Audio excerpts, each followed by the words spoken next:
Cô chào các con. Hôm nay, chúng ta cùng nhau lắng nghe câu chuyện nàng tiên cá nhé. Ngày xưa, dưới đáy biển xanh thẳm lấp lánh san hô rực rỡ, có một cung điện nguy nga của vua Thủy Tề.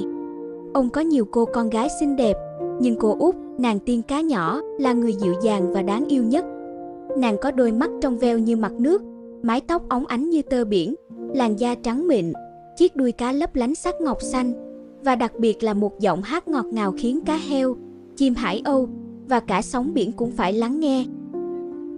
Khác với các chị gái thích vui đùa dưới đáy biển, nàng tiên cá nhỏ luôn mơ về thế giới loài người. Mỗi khi bơi gần mặt nước, nàng thường ngước nhìn những con tàu buồm, lắng nghe tiếng cười nói từ xa và thì thầm: trên kia, chắc hẳn cuộc sống thật thú vị biết bao. Một đêm nọ, bầu trời nổi giông tố, sấm sét xé ngang trời, sóng biển dâng cao cuồn cuộn. Một con tàu lớn chao đảo dữ dội, rồi vỡ tung trong tiếng gió gào. Trên bon, một chàng hoàng tử trẻ bị hất xuống biển.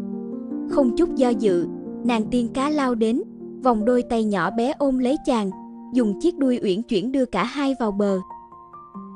Khi ánh bình minh lên, nàng đặt hoàng tử nằm trên cát trắng, khẽ chạm vào mái tóc ướt đẫm của chàng, thì thầm: chàng sẽ không bao giờ biết ta là người đã cứu chàng đâu.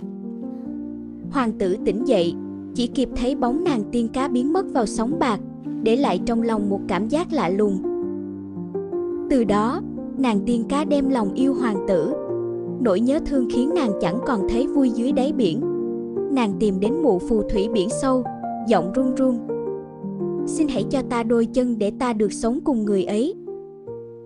Mụ phù thủy cười khanh khách, đưa ra điều kiện: ta sẽ cho ngươi đôi chân mảnh mai, để ngươi bước đi như loài người. Nhưng ngươi phải đánh đổi giọng hát tuyệt vời của mình. Nàng tiên cá im lặng một hồi, rồi gật đầu: vì tình yêu, ta sẵn sàng. Thế là nàng bước lên bờ với đôi chân mới. Nhưng từ giây phút ấy, nàng không thể cất tiếng ca, không thể nói lời yêu. Hoàng tử thấy nàng dịu dàng, ánh mắt trong sáng, nên đem lòng mến mộ. Nhưng trong tim, chàng lại nhớ nhung về cô gái bí ẩn đã cứu mình trong cơn bão, mà chàng không hề biết chính là nàng. Rồi một ngày, hoàng tử phải cưới công chúa của vương quốc láng giềng để giữ hòa bình. Tiếng trống cưới vang rền, hoa nở rực rỡ, mọi người hân hoan. Chỉ riêng nàng tiên cá nhỏ lặng lẽ đứng nhìn, trái tim như vỡ tan thành ngàn mảnh vụn.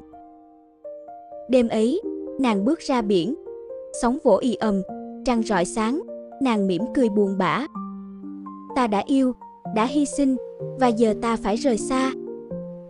Nói rồi, nàng nhảy vào biển cả, thân thể tan thành bọt biển trắng xóa. Nhưng linh hồn nàng không biến mất.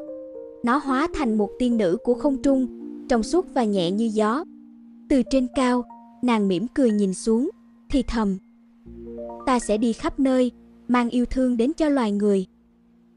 Và từ đó, mỗi khi những con sóng tung bọt trắng, người ta tin rằng nàng tiên cá nhỏ vẫn ở đó, mỉm cười và hát bằng trái tim, dù chẳng còn tiếng ca.